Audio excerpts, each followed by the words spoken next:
Sentai! Zyuranger! Hey guys, and welcome to another one of my Kyoryu Sentai Zyuranger episode commentary and reviews. This time, it's episode 42. Burai dies. So, based on that, I'm guessing he's going to be okay at the end of the episode. Who knows? But I do know that every like and subscribe from you guys means so much to me and Sleepy Kitty here. She might be asleep, but I'm still interested. Let's see what the episode's like. The episode opens at the hospital with Burai pleading with Kuta's mother to see the boy, but she is blaming Burai for his condition. As Kuta regains consciousness, Burai rushes to his side. As the mother confides in Geki that Kuta may not make it, Burai gives his medal to Kuta. He starts to writhe in pain as his mum rushes to get a doctor. Outside, the brothers look at a clock reading 12:45, as Burai says when it reaches 2 o'clock, he will die. Meanwhile, Dragon Caesar is still fighting by itself against the Dora monster, as Burai tells Geki his dream of being taken to the land of the dead, and how he saw the boy in his dream. He tells Geki he wants to live and be with his brother, and Geki tells him about the elixir Dan and Goosh are searching for, as the clock strikes 1. In the sacred land, Dan and Goosh find the pot with the elixir, but are attacked by the statue holding the pot. Back in the city, Burai calls to Dragon Caesar asking to ride it, and for them to fight together as he leaps aboard and enters the Guardian Beast's cockpit.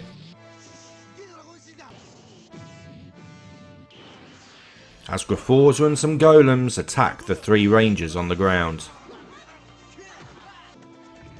As all 3 parties fight, time ticks on, and it's now 1:45, and in the hospital, Kuta is not doing well.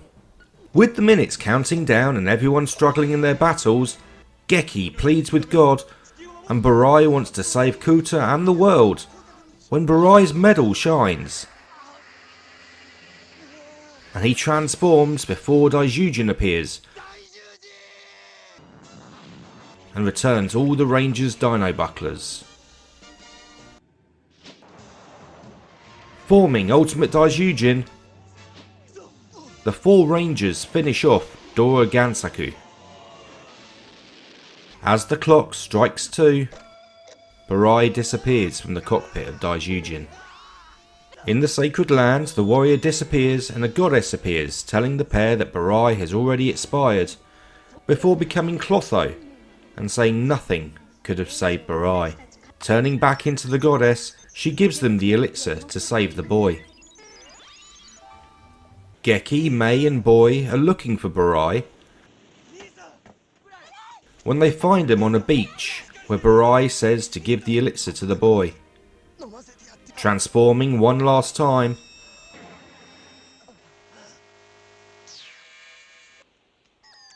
Burai gives his shield to Geki along with his Yosoken before they both power down. And as Burai tells Geki to protect the world, he dies in his brother's arms.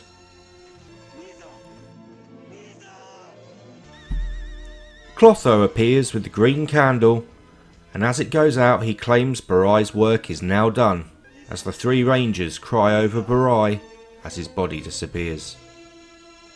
At the hospital, Kuta is given the elixir and he makes an immediate recovery before the dragon medal vanishes from his hand, as we see Burai taking his ride to the land of the dead. Alone at the beach, Geki plays a tune on the Jusoken as tears flow down his face, and he and Dragon Caesar call out for Burai. Wow, what a heart-wrenching episode. I mean,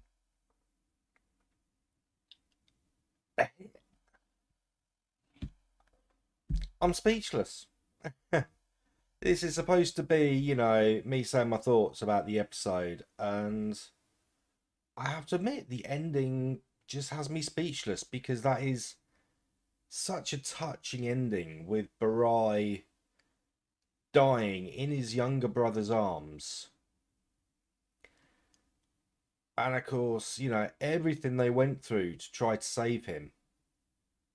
You've got the two that went off to the sacred land to try and get that special elixir, which, okay, it went to save the kid that, Burai was trying to save, although kind of only in that situation because of Burai.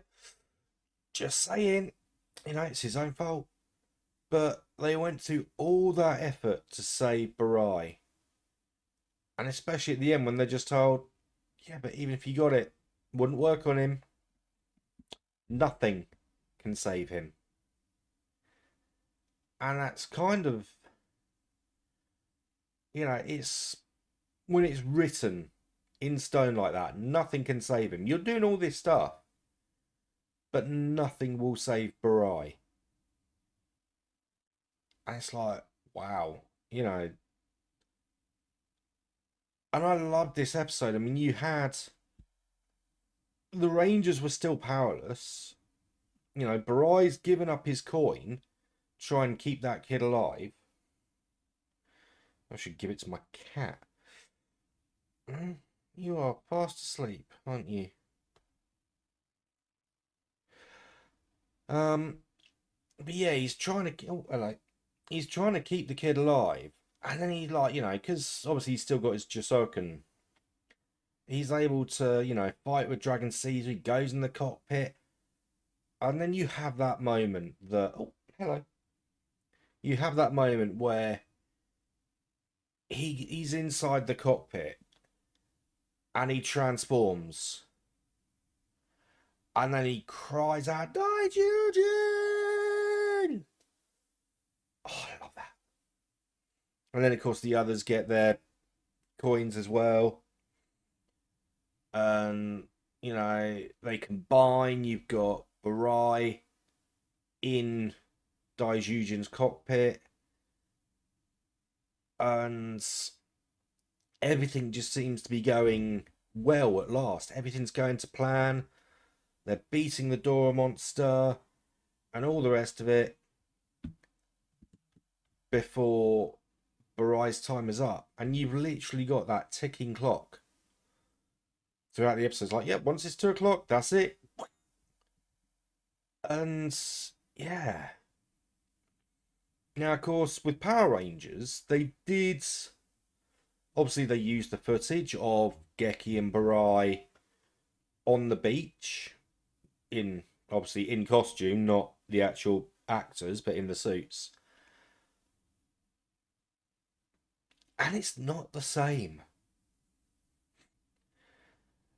It's, he just loses powers. Like, oh yeah, take my powers, I can't use them anymore because, like, Rita's taking my powers, draining them with the candle, however it went. Oh, it was brilliant TV as a kid. It's like, oh wow, this is so. And Red was always my favourite. If I ever get the shield for the, I'm casting a shadow on my green screen, but yeah, if I ever get the shield for my Green Ranger there, I'm putting it on Red. I always thought Armored Red Ranger looks so cool. Like, if I ever had the chance to get the Funko Pop of it, of like the Power Rangers, I've got Ultimate Daijujin, I've got Daijujin. I want Armored Red Ranger. I always thought that was the coolest look.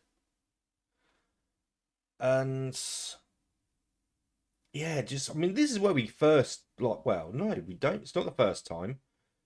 We first got it, oh, I would say episode 29, A Mystery, the Attacking Beast Night God.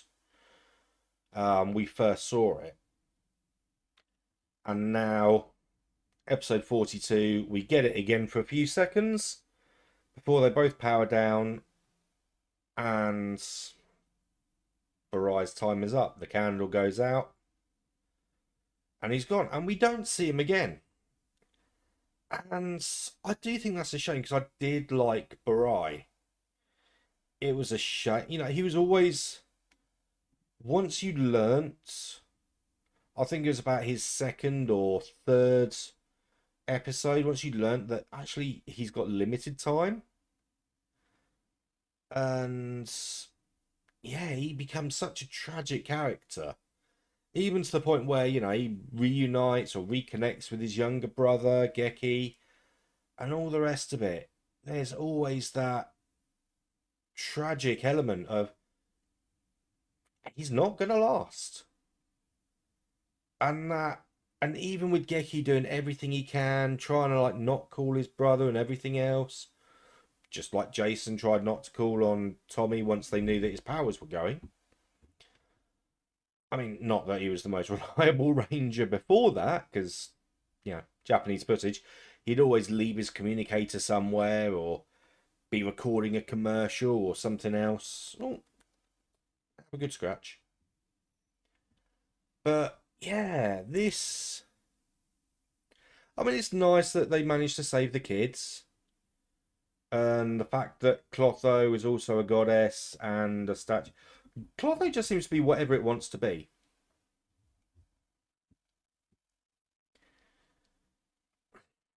Cat breath. But yeah, and Catfoot is that time of year she's shedding. Ah. But yeah, there's some classic scenes in this episode, and I absolutely loved it. And for it to have, I mean, let's say Jetman killed off one of their main characters. They waited until the final episode. I gotta admit, that was a gut punch when I watched that for the first time. Because I went into it blind. I didn't know any of the story. I didn't know what was going to happen. So when that actually happened in the last episode, I'm like, what? No, no. This one, obviously, huge Power Rangers fan as a kid. One of these days, I'll put up the picture of me and my Power Rangers. I had a Red Ranger costume as a kid. I loved it. Don't look at me like that. So, yeah. Yeah. So, yeah. Burai is gone. So, next week, it'll be episode 7. No, 70? Episode 43. Live Again. Jusoken. See you next time.